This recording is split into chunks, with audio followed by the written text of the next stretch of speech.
Sunday மார்னிங்கே சூப்பரா ரெடியாகி மதுரைக்கு வந்திருக்கோம் ஷாப்பிங்காக. நம்மளோட ஃபர்ஸ்ட் ஸ்டாப் இன்னைக்கு லைப்ரரி. ஏற்கனவே கொடுத்த புக்ஸ் எல்லாம் கொடுத்துட்டு புதுசா புக்ஸ் வாங்கிட்டு நேரா மீனாட்சி அம்மன் கோயில் சுத்தி இருக்கிற வலையக்கார தெருவுக்கு வந்து வலையெல்லாம் செக் பண்ணி பார்த்தோம். ஒரு சிலர் தான் அமைஞ்சிச்சு. சரி சாப்பிடலான்னு ஒரு நல்ல இடத்த தேடி கண்டுபிடிச்சு வீட்டுல இருந்து எடுத்துட்டு வந்த சாப்பாடை அவ்வளோ திருப்தியா சாப்பிட்டு முடிச்சிட்டோம். கடைசியா கடலை மிட்டாய் வாங்கியிருந்தோம், அவ்வளோ டேஸ்டா இருந்தது.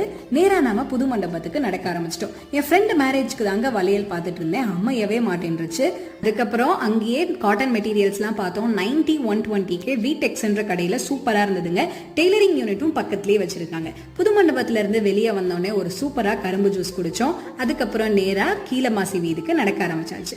அங்க போயிட்டு நிறைய பருப்பெல்லாம் வாங்கிட்டு செம்மக்கல் வந்து நிறைய ஃப்ரூட்ஸும் வாங்கிட்டோம். பஸ் ஏறி ஊருக்கு வந்தாச்சு. வந்து நல்லா ரெஃப்ரெஷ் ஆயிட்டு சூப்பரா ஒரு இஞ்சி டீ போட்டு குடிச்சாச்சு. மதுரையில என்னென்ன வாங்கணும்ன்றத லாங் வீடியோல அப்லோட் பண்ணிருக்கேன். இந்த ஷார்ட்ஸ்க்கு மேல இருக்க லிங்கை செக் பண்ணி பாருங்க. Bye bye.